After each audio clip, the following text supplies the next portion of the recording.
Good morning all of you. स्वागत है आप सभी लोगों का डिजिटल कॉमर्स सॉल्यूशंस के अंदर। आज हम यहां पर करने वाले हैं अपना रिटायरमेंट ऑफ ए पार्टनर का पार्ट नंबर 5। और यहां पर मैं आपको बता दूं कि पार्ट नंबर 5 में हम कंप्लीट करेंगे अपना एडजस्टमेंट ऑफ कैपिटल का केस नंबर 2। क्या कंप्लीट करेंगे?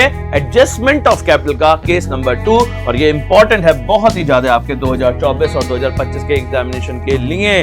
रिटायरमेंट का ऑलमोस्ट हमने सारे टॉपिक कंप्लीट कर लिए हैं, जैसे कि आप लोगों ने देखा पार्ट नंबर 1, 2, 3, 4 हम कंप्लीट कर चुके हैं and now we are on the part number 5। ठीक है, तो जिन बच्चों ने पहले पुराने लेक्चर्स नहीं देखे हैं वो पहले अपने रिटायरमेंट के कॉन्सेप्ट को बिल्डअप करने के लिए अपने ये वाले केसेस देखें, ये वाले पार्ट देखें और ये देखने के बाद सीधे सीधे आ जाएं आप पार्ट नंबर 5 पर, जिसमें आज हम करने वाले हैं अपना एडजस्टमेंट ऑफ कैपिटल का केस नंबर 2। बहुत ही ज्यादा इंपॉर्टेंट है और एग्जामिनेशन के लिए अगर मैं बोलूं कि सबसे ज्यादा अगर कोई इंपॉर्टेंट केस है तो वो है ये एडजस्टमेंट ऑफ कैपिटल का सेकंड वाला पार्ट।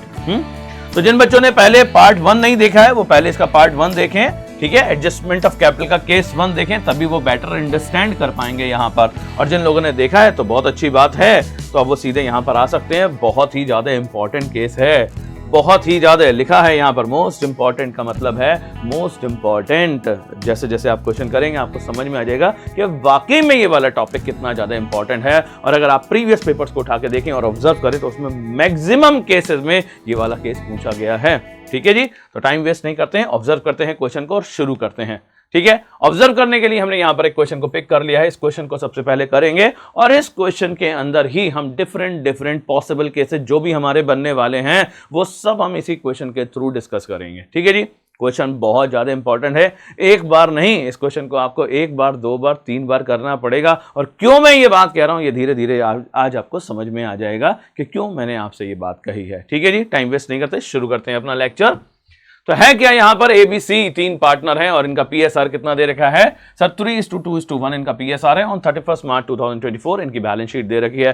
बैलेंस शीट को एक बार ऑब्जर्व कर लेते हैं। बैलेंस शीट में क्रेडिटर है, BP है, जर्नल रिजर्व है। ठीक है, जर्नल रिजर्व है, ध्यान रखना, इसे हमें डिस्ट्रीब्यूट करना पड़ेगा पार्टनर्स कैपिटल अकाउंट में।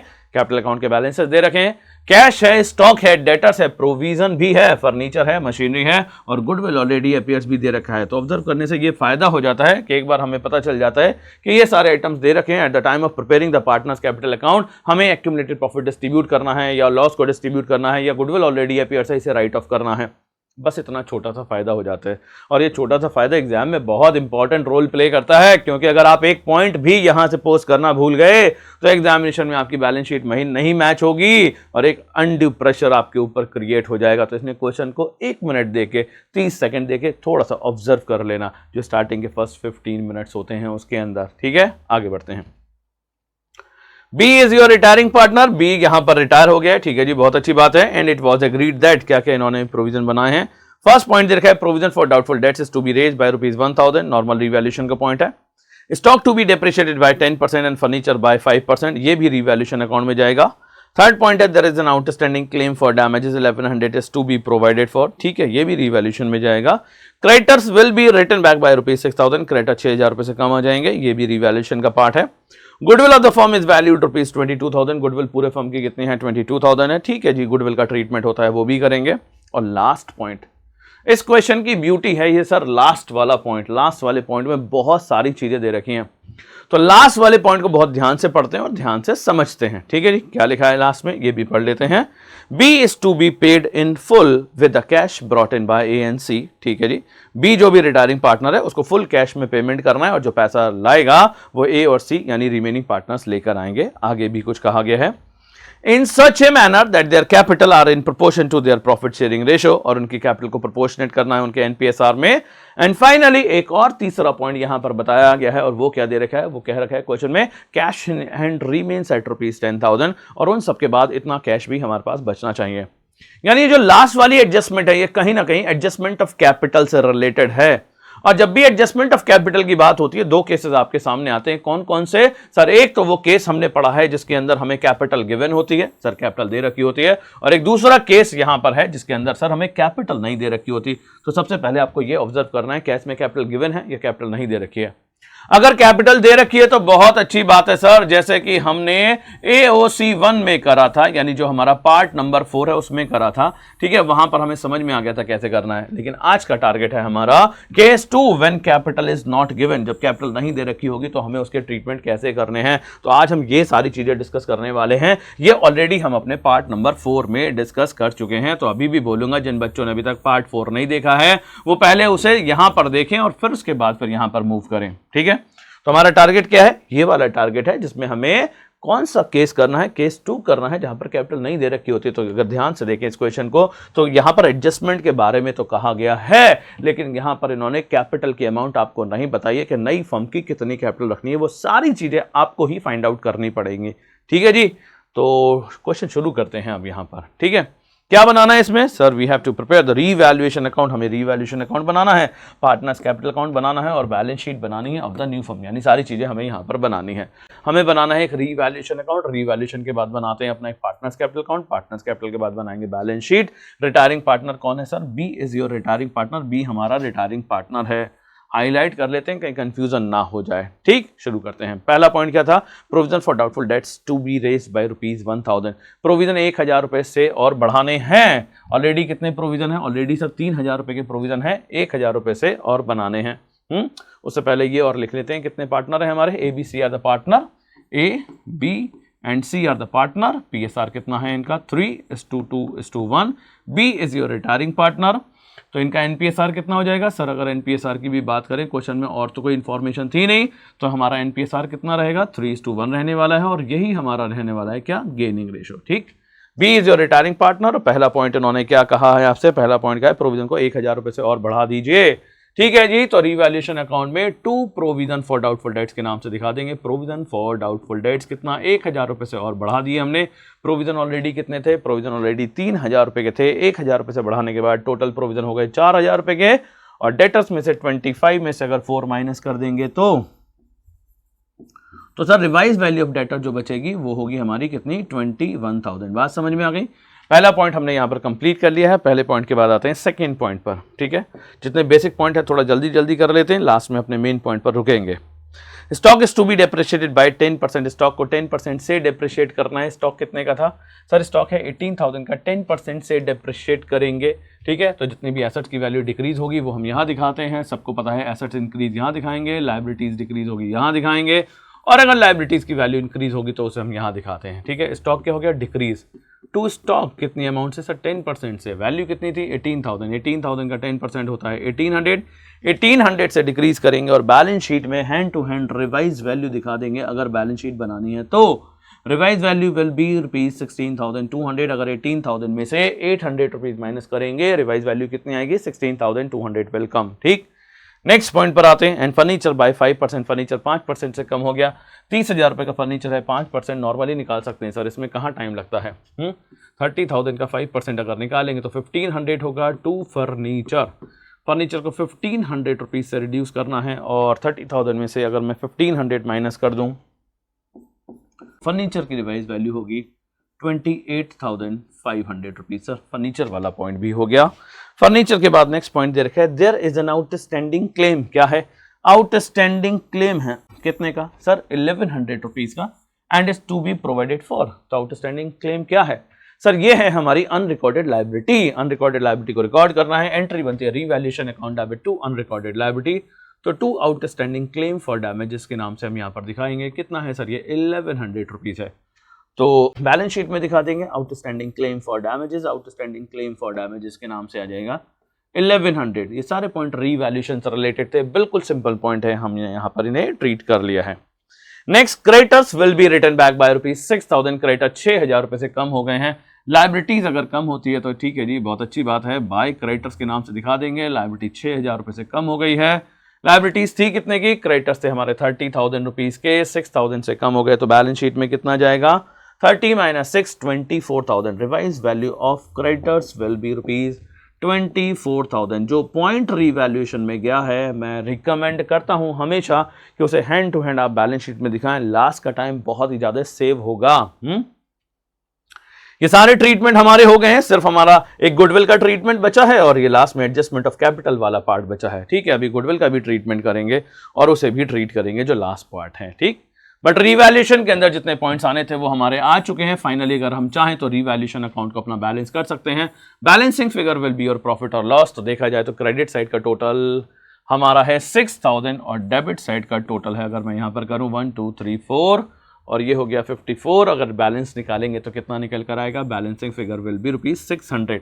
दिस इज योर प्रॉफिट और इस प्रॉफिट को डिस्ट्रीब्यूट करेंगे हम किस में? ए, बी और सी में। और इनका पीएसआर कितना था हमने ऑलरेडी पहले देख ही लिया था। इनका पीएसआर कितना है? 3:2:1। तो अगर मैं इसे यहां पर डिस्ट्रीब्यूट करूं तो divisible profit will be ₹300 and ₹200 and ₹100। 300, 200, 100 हमारा रीवैल्यूएशन अकाउंट क्लोज हो चुका है। बैलेंसिंग फिगर में प्रॉफिट निकल कर आ चुका है, प्रॉफिट हमने डिस्ट्रीब्यूट कर लिया है। Now we have to prepare the partners capital account, लेकिन पार्टनर्स कैपिटल से पहले हम यहां पर करेंगे अपना गुडविल का ट्रीटमेंट। गुडविल का ट्रीटमेंट अगर आपको याद हो तो गुडविल का ट्रीटमेंट बहुत आसान है सर। रिटायरमेंट वाला चैप्टर है, एंट्री बनती है sir gaining partners capital account debit to sacrificing partner. क्या एंट्री बनती है sir? Gaining partners capital account debit to sacrificing partner. Gaining partner कौन कौन है सर? हमारे यहां पर ए और सी गेनिंग पार्टनर है, तो यहां पर एंट्री बनेगी A's capital account debit C's capital account debit to sacrificing partner. Sacrificing partner है हमारा बी। सर क्या ये एंट्री 22,000 से बनेगी? नहीं सर, ये तो गुडविल ऑफ द फर्म है, हमें इसमें रिटायरिंग पार्टनर का शेयर लेना पड़ेगा। रिटायरिंग पार्टनर का शेयर है 2/6, तो अगर मैं इसे कैलकुलेट कर लूं 22,000 इंटू 2/6, पीएसआर कितना है? 321 और इसका शेयर निकल कर आएगा 22,000 इंटू 2/6, यानी ये वैल्यू निकल कर आई है हमारी 7,333.33। कंफ्यूज मत होना कि वैल्यू ऐसी आई है तो गलत है क्या? नहीं जी, कभी कभी क्वेश्चन के अंदर हमें फाइनली ऐसी वैल्यू मिल जाती हैं तो एक सेल्फ डाउट हमें अपने ऊपर हो जाता है, लेकिन नहीं, हमने सही कैलकुलेट करा है। हमारी गुडविल की जो वैल्यू है दैट इज ₹7,333। इसे किस रेशियो में डिस्ट्रीब्यूट करना है सर? इन्हें गेनिंग रेशियो में करना है, and gaining ratio is the 3:1। तो अगर 3:1 में मैं इसे डिस्ट्रीब्यूट कर लूं तो ये अमाउंट निकल कर आएगी 1833 और इंटू 3 अगर कर लें तो 5499.99 यानी 5500। गुडविल के ट्रीटमेंट को देख लीजिए, समझ लीजिए गुडविल का ट्रीटमेंट क्या होता है। सर नॉर्मल एंट्री बनती है gaining to sacrificing. Gaining to sacrificing बना दी है, किस रेशियो में बनती है सर? गेनिंग रेशियो में बनती है। कितनी अमाउंट से बनती है सर? रिटायरिंग पार्टनर के शेयर से बनती है। सारी चीजें हमने यहां पर कर ली। Now what is left? अब हमें क्या करना है? अब फाइनली हमें यहां पर बनाना है अपना partners capital account along with the adjustment of capital. तो पहले जितनी भी नॉर्मल पोस्टिंग है वो सारी नॉर्मल पोस्टिंग करते हैं। ठीक है, स्टार्ट करेंगे ओपनिंग बैलेंस से। सबसे पहले हमें लिखना है बाय बैलेंस ब्रॉट डाउन, और ओपनिंग बैलेंस इनका कितना गिवन है? ए बी सी के ओपनिंग बैलेंस है 40 40 30। ठीक है जी, सबसे पहले लिख लेते हैं ओपनिंग बैलेंस 40,000 40,000 30,000।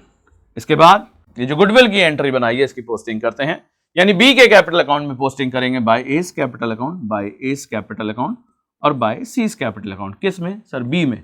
ध्यान से, बहुत ध्यान से पोस्टिंग करनी है, बी की जगह सी में मत कर देना। तो यहां पर आएगी सर अमाउंट 5500 रुपीज और ये अमाउंट कितनी है हमारी? 1833। क्या ए और सी में भी पोस्टिंग करेंगे? ऑफ कोर्स सर, ए और सी में भी पोस्टिंग करेंगे। किस नाम से सर? टू बीस कैपिटल के नाम से, टू बीस कैपिटल अकाउंट के नाम से। ए में अमाउंट आएगी हमारी 5500 और सी में जो हम पोस्टिंग करेंगे दैट विल बी 1833। इसके बाद sir hand to hand sir revaluation का प्रॉफिट भी हमें विजिबल है, यहां पर पोस्ट कर देते हैं बाय रीवैल्यूएशन अकाउंट के नाम से। Revaluation account profit is ₹300, ₹200 and 100। इसके बाद अगर आपको याद हो तो जब हमने क्वेश्चन ऑब्जर्व करा था तो हमने गुडविल पे ध्यान दिया था और एक जनरल रिजर्व पे ध्यान दिया था कि जनरल रिजर्व है हमारे पास और एक गुडविल ऑलरेडी अपेयर्स है, इसे भी सर राइट ऑफ करा जाएगा। तो hand to hand general reserve को पोस्ट कर दें। जनरल रिजर्व की अमाउंट है 12,000 रुपीज। एक्यूमुलेटेड प्रॉफिट है, इनका डिस्ट्रीब्यूशन करेंगे बाय जनरल रिजर्व। अमाउंट को अगर डिस्ट्रीब्यूट करें this amount will be ₹6,000, 4,000 and ₹2,000। Sir goodwill already appears है, सर गुडविल ऑलरेडी अपेयर्स को भी राइट ऑफ करते हैं। एंट्री बनती थी सर और उसका जो इफेक्ट आता था उसे हम टू गुडविल के नाम से यहां पर डिस्ट्रीब्यूट कर देते थे। टू गुडविल के नाम से अमाउंट कितनी है? 10,000 रुपीज। 10,000 रुपीज को अगर डिस्ट्रीब्यूट करेंगे in the ratio of 3:2:1 calculate कर लेते हैं। तो पहले वाले पार्टनर का तो हमें समझ में आ रहा है कि 5,000 रुपये निकल कर आएगा, इसकी भी कैलकुलेशन कर लेते हैं। 10,000 into 2 divide by 6 it will be ₹3,000। 333 and divided by 2 equals to 1667, round off करना पड़ेगा। इतनी सारी चीजें हमने पोस्ट कर ली हैं, यानी ओपनिंग बैलेंस आ चुका है, गुडविल का ट्रीटमेंट हो चुका है, रीवैल्यूएशन के प्रॉफिट या लॉसेस आ चुके हैं, एक्यूमुलेटेड प्रॉफिट या लॉसेस डिस्ट्रीब्यूट कर चुके हैं, गुडविल ऑलरेडी अपीयर थी उसे भी हम राइट ऑफ कर चुके हैं। यानी जितने पार्ट्स हमारे इस क्वेश्चन के अंदर थे वो सब हम कर चुके हैं। ये रीवैल्यूएशन हो गया, ये सारे पॉइंट्स हो गए, गुडविल तक का ट्रीटमेंट हो गया। अब सिर्फ बचा है लास्ट वाला पॉइंट, और लास्ट वाले पॉइंट को हमें यहां पर बहुत ध्यान से देखना है, समझना है और उसका ट्रीटमेंट करना है। अब यहां पर अगर लास्ट वाले पॉइंट को देखें तो लास्ट वाले पॉइंट में कहा गया है बी कौन है sir? B is your retiring partner, is to be paid in full in cash brought in by A and C. यानी तीन बातें कही गई हैं, अगर इसको ब्रेक कर करके देखा जाए, और तीन बातों को हमने यहां पर तीन डिफरेंट कलर से डिनोट करा है, ठीक है? तो आप कलर वाइज भी देख सकते हैं, तीन बातें आपसे यहां पर कही गई हैं। पहला, बी यानी जो रिटायरिंग पार्टनर है, to be paid in cash, paid in full, brought in by A and C. यानी बी जो भी रिटायरिंग पार्टनर है उसका क्या करना है सर? उसका कैश में पेमेंट करना है, प्लस इस पैसे को अगर कम रहता है तो कौन लेकर आएगा सर? ए और सी लेकर आएंगे। दूसरी बात क्या कही गई है? दूसरी बात कही गई है आपसे कि एडजस्टमेंट ऑफ कैपिटल को करना है, बट कैपिटल की अमाउंट हम आपको नहीं बता रहे हैं क्योंकि क्वेश्चन में कैपिटल की अमाउंट कहीं भी नहीं दे रखी। प्लस इन सब के बाद एक बात और कही गई है, क्या कहा गया है कि कैश इन हैंड रिमेन्स ₹10,000। और इसके बाद तीसरी बात आपसे कही गई है कि कैश इन हैंड जो है वो कितना रहना है? ₹10,000 रखना है। कुल मिलाकर तीन ही बात कही गई है। पहला, retiring partner will be paid in cash brought in by A and C, plus adjustment of capital करिए, वो हमने आपको नहीं बताई है, प्लस इतना रिक्वायर्ड कैश बैलेंस भी रखना है। तो अगर ये तीनों चीजें आपको बताई गई हैं और आपको एडजस्टमेंट ऑफ कैपिटल करनी है, तो एडजस्टमेंट ऑफ कैपिटल करने के लिए आपको एक अमाउंट चाहिए, यहां पर एक अमाउंट चाहिए। वो अमाउंट निकालने के लिए आपको एक स्टेप अप्लाई करना पड़ेगा जो यहां पर आपके सामने है, ठीक है? इसी से हम उस क्वेश्चन पर आ जाएंगे। तीन बातें क्या कहेंगे? पहला, दूसरा, तीसरा। पहला, बी यानी जो रिटायरिंग पार्टनर उसे कैश में पेमेंट करना है in such a way to make their capital in proportion to their new profit sharing ratio and cash in hand remains ₹10,000। अगर ये तीनों बातें कही गई हैं तो इनका जो ट्रीटमेंट है वो कुछ इस तरीके से करना है कि उसके लिए सबसे पहले हमें ए का फाइनल बैलेंस निकालना पड़ेगा, बी का फाइनल बैलेंस निकालना पड़ेगा, सी का फाइनल बैलेंस निकालना पड़ेगा। तो पहले हम क्या करेंगे? ए का फाइनल बैलेंस निकालेंगे, बी का फाइनल बैलेंस निकालेंगे, सी का फाइनल बैलेंस निकल कर आएंगे, और जो भी ये तीनों चीजें निकल कर आएंगी इन तीनों में ऐड करेंगे सर आरसीबी। आरसीबी का मतलब होता है सर रिक्वायर्ड कैश बैलेंस, जितना भी ये रखना चाह रहे हैं। कितना रखना चाह रहे हैं सर? इन्होंने कहा हम 10,000 रुपए रखना चाह रहे हैं, ठीक है जी, बहुत अच्छी बात है, और माइनस कर देंगे उसके अंदर से एग्जिस्टिंग कैश बैलेंस। क्वेश्चन में बस हमारे सामने एक ही प्रॉब्लम है कि इन्होंने इतनी जो बात कही है हमसे कि एडजस्टमेंट ऑफ कैपिटल करनी है, हमें क्या नहीं पता सर? हमें बस कैपिटल की अमाउंट नहीं पता, उस कैपिटल की अमाउंट को ही हमें यहां पर फाइंड आउट करना है। और उसे कैसे फाइंड आउट करेंगे? उसे फाइंड आउट करने के लिए हमें यहां पर ये स्टेप्स लगाने पड़ेंगे, और स्टेप क्या है? ए का फाइनल बैलेंस, बी का फाइनल बैलेंस प्लस सी का final balance after all adjustment, सारी एडजस्टमेंट के बाद, और उसमें ऐड कर दो सर रिक्वायर्ड कैश बैलेंस और माइनस कर दो एग्जिस्टिंग कैश बैलेंस। ये जो वैल्यू निकल कर आएगी ये मानी जाएगी आपकी क्या? Capital of the new firm. यानी इन स्टेप्स को ध्यान रखना है। ये तीनों स्टेप्स कब लगेंगे? ये स्टेप्स कब लगेंगे? जब ये तीनों लैंग्वेज दे रखी होंगी। तो कर लेते हैं, बिल्कुल कंप्लीशन स्टेज पर पहुंच ही गए हैं। हमें क्या करना है सर? हमें ए का फाइनल बैलेंस निकालना है, बी का बैलेंस निकालना है और सी का बैलेंस निकालना है। तो ए बी सी तीनों को बैलेंस करते हैं सबसे पहले आराम से। ए का बैलेंस अगर निकालेंगे तो ए का टोटल है सर 40,000 प्लस 300 प्लस 6,000 माइनस अगर करें 5,500 और माइनस करेंगे 5,000, तो ए का फाइनल बैलेंस निकल कर आया हमारे पास 35,800। ए का फाइनल बैलेंस निकल कर आया 35,800। This is the balance of A. Hand to hand B का निकालेंगे, बी का बैलेंस आएगा 40,000 plus 5,500 plus 1,833 plus 200 plus 4,000 minus 3,333। तो ये आ गया जी 48,200। 48,200 ये बी का बैलेंस निकल कर आया। सी का भी हैंड टू हैंड कैलकुलेट कर लेते हैं। सी का है 30,000 प्लस 100 प्लस 2,000 माइनस 1,833 माइनस 1,667। सी का फाइनल बैलेंस है 28,600। सी का बैलेंस निकल कर आया 28,600। क्वेश्चन में क्या कहा था हमने कि ए का बैलेंस लेना है, बी का बैलेंस लेना है, सी का बैलेंस लेना है। ए बी सी तीनों का बैलेंस, इन सब का टोटल करेंगे। टोटल भी कर लेते हैं hand to hand. Plus 48,200 plus 35,800, total आ गया 1,12,600। 1,12,600 ऐड क्या करना है, required cash balance. Required cash balance कितना रखना चाह रहे हैं इस क्वेश्चन के अंदर, 10,000 रुपीज। क्वेश्चन में क्या कहा था, कितना रखना है, 10,000। टोटल कितना हो गया, 1,22,600। और माइनस क्या करना है, existing cash balance. Existing cash balance का मतलब यह है कि जितना बैलेंस हमारे पास पहले कैश का अवेलेबल है, कितना कैश का बैलेंस अवेलेबल है हमारे पास, 18,000 रुपीज का। इसे 18,000 रुपीज को क्या कर देंगे, माइनस कर देंगे। यानी अगर मैं यहां पर रिक्वायर्ड ऐड कर दूं और एग्जिस्टिंग कैश बैलेंस माइनस कर दूं, रिक्वायर्ड ऐड कर दिया और एग्जिस्टिंग कैश बैलेंस अगर मैं माइनस कर दूं, तो एक फिगर यहां पर निकल कर आएगी 1,12,600 प्लस 10,000 माइनस 18,000, ये आ गई 1,04,600। 1,04,600 ये जो वैल्यू निकल कर आई, बहुत ध्यान से समझना है। अभी हम इसे करने के बाद एक बार फिर ऑब्जर्व करेंगे, वहां पर बेटर अंडरस्टैंडिंग मिलेगी। तो ये जो वैल्यू निकल कर आई है, ये क्या है हमारी, ये वैल्यू है हमारी capital of the new firm. ये वैल्यू है मेरी capital of the new firm, कितनी, 1,04,600। सर इसे किस रेशियो में डिस्ट्रीब्यूट करना है, सर इसे करना है एनपीएसआर में। एनपीएसआर कितना है मेरा, 3:1। तो अगर मैं इस अमाउंट को 3:1 में डिस्ट्रीब्यूट कर लूं, डिवाइडेड बाय 4 कर लेते हैं, ये अमाउंट निकल कर आएगी 26150 और इंटू 3 कर लेते हैं, ये वैल्यू निकल कर आएगी 78450। प्रॉब्लम हमारे सामने बस इतनी ही थी कि इनकी कैपिटल को कितना रखना है। क्वेश्चन में 3 बातें कही थी, अभी से प्रूफ करके देखेंगे यहां पर वो तीनों बातें हमारी प्रूफ हुई या नहीं हुई। फिलहाल हमने क्या करा, जो 3 स्टेटमेंट कहे गए थे उसके अकॉर्डिंग ए का बैलेंस लिया, बी का बैलेंस लिया, सी का बैलेंस लिया, ऐड करा रिक्वायर्ड कैश बैलेंस जो रखना चाह रहे हैं और माइनस करा एग्जिस्टिंग कैश बैलेंस। जो वैल्यू निकल कर आई वो मेरी बनी capital of the new firm. Capital of the new firm को मैंने न्यू प्रॉफिट शेयरिंग रेशियो में डिस्ट्रीब्यूट करा और ये जो फाइनल वैल्यू निकल कर आई है कौन सी, 78450 एंड 26150। सर ये बैलेंस रखना है हमें, ये बैलेंस रखना है, ए का बैलेंस रखना है 78450, तो 78450 लिखेंगे हम यहां पर। और सी का बैलेंस कितना रखना है, 26150। सी का बैलेंस जो भी हमारा ये निकल कर आया उसे हमने यहां पर पोस्ट कर दिया। व्हाट अबाउट बी, बी के बारे में क्या करेंगे, सर बी के बारे में साफ साफ कहा गया है the retiring partner will be paid in cash. जो रिटायरिंग पार्टनर को पेमेंट करना है ना सर, वो आपको कैश में करना पड़ेगा। तो रिटायरिंग पार्टनर का सिंपल है बिल्कुल, यहां पर रिटायरिंग पार्टनर जो भी बी है उसका कैश के नाम से पेमेंट कर देंगे, टू कैश अकाउंट के नाम से लिखेंगे।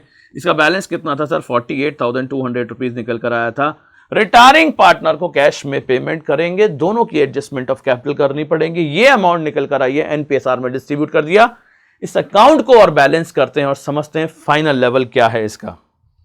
अब अगर हम बैलेंसिंग फिगर निकालें यहां पर, तो जो हमारा बैलेंस बचेगा, ए और सी को बैलेंस करना है। ए का अगर मैं बैलेंस निकालूं यहां पर, तो ए का डेबिट साइड का टोटल ज्यादा है, इसको पैसा लेकर आना पड़ेगा यहां पर। तो अगर मैं ए का फाइनल बैलेंस निकालूं, ठीक है, कैसे निकालेंगे, इन सबको ऐड कर लेते हैं simple. 78450 78450 plus 5000 plus 5500 minus 40,000 minus 300 minus 6,000, ये बैलेंस निकल कर आया 42650। 42650 इतना पैसा इसे लेकर आना पड़ेगा बाय कैश अकाउंट के थ्रू। ये इसका डेफिसिट ऑफ फंड रहा, ये पैसा इसको लेकर आना पड़ेगा। सी की बात करें, सी का क्रेडिट साइड का टोटल हमें ज्यादा दिखता है यहां पर 30,000 प्लस 100 प्लस 2,000 माइनस करेंगे 1833 माइनस करेंगे 1667 और माइनस करेंगे 26150। बैलेंसिंग फिगर निकल कर आया 2450। कितना निकल कर आया, 2450 इसे निकल कर आया। यहां पर ये पैसा ये विड्रॉ करेगा यहां से टू कैश अकाउंट के थ्रू, ये निकल कर आया बैलेंसिंग फिगर। इतना पैसा ए को लेकर आना पड़ेगा और इतना पैसा सी यहां से लेकर जाएगा। बस एक छोटा सा काम और करना है ऑब्जर्वेशन के लिए, जो इसके बाद आपको सारी क्लैरिटी देगा। एक रफ में कहीं भी छोटा सा कैश अकाउंट बना के देख लें और देख लें कि सारी आपकी जो कंडीशन दी गई थी, क्या वो सारी कंडीशन फुलफिल होती हैं या नहीं होती हैं। तो यहां पर हमने वर्किंग नोट में एक छोटा सा कैश अकाउंट बना लिया, ये समझने के लिए चीजों को कि सारी चीजें हमारी कंप्लीट हो गई हैं जैसा इन्होंने चाहा था। तो कैश का ओपनिंग बैलेंस कितना था सर, कैश का ओपनिंग बैलेंस था 18,000 रुपीज, जिसे हम किस नाम से लिखते हैं, नॉर्मली हम टू बैलेंस ब्रॉट डाउन के नाम से लिखते हैं। कैश ये कितना लेकर आया, 42650 42650 ये पैसा लेकर आया है कौन, टू एस यानी एस कैपिटल के नाम से। बी को हमने पेमेंट कितना करा था, बी को पेमेंट करा था 48,200, यानी बाय बीस कैपिटल अकाउंट के नाम से लिख देंगे 48,200।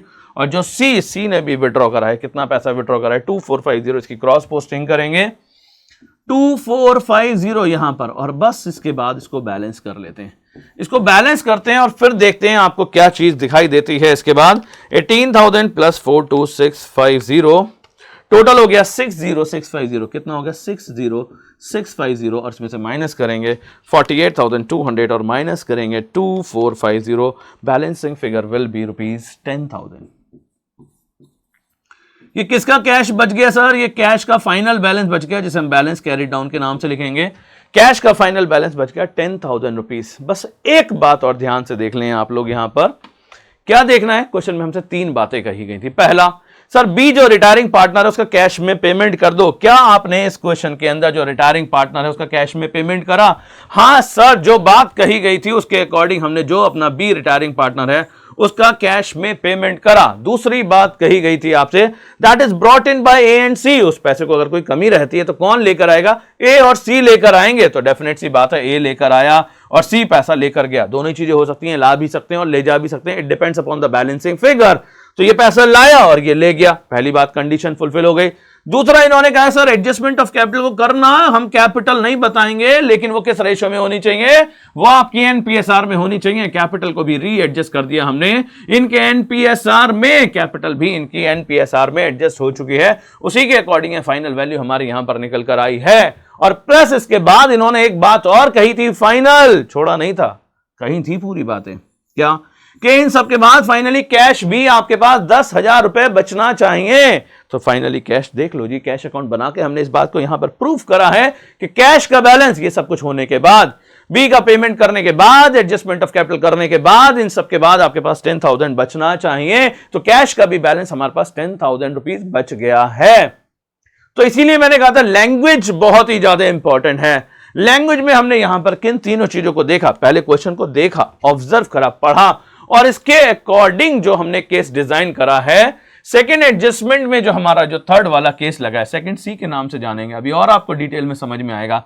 तो उसमें हमें क्या करना है, जब ये तीनों बातें कही गई हैं हमसे, कौन सी सर, पहली और दूसरी और तीसरी, तब हमें क्या करना है, उस कैपिटल की अमाउंट को फाइंड आउट करने के लिए, उस कैपिटल की अमाउंट को फाइंड आउट करने के लिए जो रखनी है, उसके लिए इन सबको प्लस और माइनस करना है। यानी ए का बैलेंस लेना है आफ्टर ऑल एडजस्टमेंट, बी का बैलेंस लेना है आफ्टर ऑल एडजस्टमेंट, सी का बैलेंस लेना है आफ्टर ऑल एडजस्टमेंट, ऐड करना है रिक्वायर्ड और माइनस करना है एग्जिस्टिंग कैश बैलेंस। तो ये जो फाइनल वैल्यू निकल कर आएगी, जो इस क्वेश्चन में 140 आई थिंक जो भी अमाउंट थी, कितनी थी अमाउंट, 104600 निकल कर आई है, ये बनेगी आपकी capital of the new firm. और इसको capital of the new firm जैसे ही मानेंगे तो इसके बाद के तो सारे स्टेप बहुत आसान हैं। सर उसको क्या करना है, सर उसको एनपीएसआर में डिस्ट्रीब्यूट करना है, डिफरेंस निकालेंगे, टू कैश बाय कैश निकाल के एडजस्ट कर देंगे, बैलेंस शीट को टैली कर लेंगे, hand to hand balance sheet और टैली कर लेते हैं। फिर उसके बाद बाकी बचे हुए दो केस इसी के अंदर करने की कोशिश करेंगे।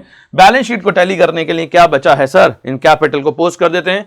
कैपिटल किसकी है सर, एक कैपिटल ए की है और कैपिटल सी की है। कैपिटल ए की कितनी है 78450, यहां पर लिख देते हैं 78450। सी की कैपिटल कितनी है 26150, 26150। क्या बी का लोन आएगा? नहीं सर, लोन तो बनाए नहीं हमने, तो उसका कैश में पेमेंट करा है। तो बाकी इसके बाद क्या बचा सर, इसके बाद बची हमारी rest of the asset and rest of the liabilities. Creditors हो चुके हैं बीपी, सर बीपी तो लिखना पड़ेगा, बीपी कितना है 16,000। बीपी के बाद क्या है नेक्स्ट, जनरल रिजर्व सर हो गई है, कैपिटल अकाउंट के बैलेंसेस हो चुके हैं, ठीक है। चलिए आगे बढ़ते हैं। कैश एट बैंक, सर पूरा कैश अकाउंट बना लिया, 10,000 जो बैलेंस बचा था लिख लिया। स्टॉक ऑलरेडी टिक लगा हुआ है, हो चुका है। डेटर्स, डेटर्स पे भी एडजस्टमेंट थी, हो चुकी है। फर्नीचर हो चुका है। मशीनरी बची है सर, गुडविल ऑलरेडी अपीयर था, डिस्ट्रीब्यूट कर चुके हैं। तो मशीनरी में कोई एडजस्टमेंट नहीं थी, मशीनरी को कितना लिख देते हैं 70,000 रुपीज। मशीनरी कितना लिख देते हैं 70,000। और कैश का बैलेंस भी लिख दो यहां पर, अभी लिखा नहीं है, हमने कैलकुलेट तो कर लिया था। अब इसका टोटल कर लेते हैं, हैंड टू हैंड अगर टोटल कर लें, टोटल भी कर लेते हैं। 1100 प्लस 24,000, 78450, 26150 प्लस 16,000, 145,700 टोटल हमारा आया 145,700। और यहां पर अगर टोटल करें एसेट्स 21,000, 21,000 प्लस 16,200, 28,500 प्लस 70,000 प्लस 10,000, 145,700। ठीक है जी, 145,700। बैलेंस शीट मैच हो चुकी है। थोड़ा टेक्निकल है क्वेश्चन, लेकिन एक बार अगर आपको सारी लैंग्वेज समझ में आ गई और लैंग्वेज के अकॉर्डिंग आपको इंप्लीमेंट करना आ गया तो चीज़ें आपके लिए वाकई में बहुत बहुत बहुत आसान होने वाली हैं। किसे पकड़ना है सर? लैंग्वेज को पकड़ना है। क्वेश्चन एक बार आप पहले करके देख लेना, फिर इसके आगे वाला पार्ट जो मैं समझा रहा हूं ना उसको सेकंड टाइम में आप इंप्लीमेंट करिएगा। एक एक चीज आपको समझ में आएगी, और अगर डेफिनेटली आपने एक बार इन सारी लैंग्वेज के थ्रू इन केसेस को कर लिया तो किसी भी क्वेश्चन में गलती होने के चांसेस जीरो हो जाएंगे। हर एक क्वेश्चन आप पूरी तरीके से सही करेंगे, बस लैंग्वेज को ध्यान से पढ़ना है और समझना है। ठीक है, क्वेश्चन में क्या लैंग्वेज थी सर? क्वेश्चन में यहां पर था क्या? 3 बातें थी सर। अब तो याद हो गई सर, इतनी बार बता दिया कि सारी चीजें याद हो गई। अब जरूरी नहीं है कि क्वेश्चन में हमेशा ही ऐसा करना हो। सेकंड वाला केस जो भी हमारा है, जिसे हम क्या कहते हैं, when capital is not given, उसमें भी अगर आपने ध्यान से देखा हो तो मैंने एक केस नहीं बनाया सर, उसमें भी मैंने 3 केस बनाए। एक को सेकंड सी के नाम से बोला, एक को सेकंड बी बोला और एक को सेकंड ए बोला। यानी पहला वाला केस ये बनाया, दूसरा वाला केस ये बना दिया और तीसरा वाला केस ये बना दिया। चाहे 1 2 3 कर लो या 3 2 1 कर लो, जैसे भी कर लो। अभी जो हमने केस करा है कौन सा करा है सर? हमने ये लास्ट वाला केस करा है, इसको हमने सेकंड सी बोल दिया। सेकंड सी में मैं क्या करूंगा सर? मैं ए का बैलेंस लूंगा प्लस बी का बैलेंस लूंगा प्लस सी का बैलेंस लूंगा, प्लस इसमें ऐड क्या करूंगा सर? मैं रिक्वायर्ड कैश बैलेंस ऐड करूंगा, माइनस क्या करूंगा? एग्जिस्टिंग कैश बैलेंस करूंगा। ये जो वैल्यू निकल कर आएगी that will become my capital of the new firm. ये कौन सा है सर? ये वाला केस है। लेकिन अगर केस ये वाला लगता है, सेकंड का बी वाला केस आता है, तो यहां पर क्या लैंग्वेज दे रखी होगी? ध्यान से देख लें और समझ लें। सेकंड के बी की बात कर रहे हैं, सेकंड के सी में और बी में डिफरेंस समझिए। सी में क्या था सर? सी में A plus B plus C plus required minus existing था। लेकिन सेकंड के बी वाले केस में क्या है सर? सिर्फ ए का बैलेंस है, बी का बैलेंस है और सी का बैलेंस है, इसके आगे कुछ भी नहीं है। ये ही क्या बन जाएगा? ये ही बन जाएगा हमारा capital of the new firm. लेकिन कब? जब हम क्वेश्चन में लैंग्वेज देखेंगे ये वाली। क्वेश्चन में 3 पॉइंट नहीं होंगे सर, 2 पॉइंट होंगे। कौन कौन से? पहला, जो रिटायरिंग पार्टनर है उसे कैश में पेमेंट करना है, brought in by the remaining partner. दूसरा, उन सबकी कैपिटल को क्या करना है? In proportion to their new profit sharing ratio. और क्या नहीं करना है क्वेश्चन में सर? ये पॉइंट नहीं होगा। ध्यान से देखो, कट लगा हुआ है, कैश इन हैंड वाला पॉइंट नहीं होगा। यानी इसी क्वेश्चन के अंदर से, कौन से क्वेश्चन के अंदर से, अगर इसी वाले क्वेश्चन के अंदर से मैं इस वाले पार्ट को यहां से एलिमिनेट कर दूं, कौन से? सिर्फ इस पार्ट को यहां से एलिमिनेट कर दूं तो पूरे क्वेश्चन का मीनिंग चेंज हो जाएगा। तो सर मुझे एडजस्टमेंट ऑफ कैपिटल करने के लिए सिर्फ ए का फाइनल बैलेंस लेना पड़ेगा, बी का फाइनल बैलेंस लेना पड़ेगा और सी का फाइनल बैलेंस लेना पड़ेगा। ध्यान से देखना मैंने क्या कहा। क्वेश्चन में सिर्फ ये वाला स्टेटमेंट नहीं दे रखा होगा, कौन सा? कैश इन हैंड वाला।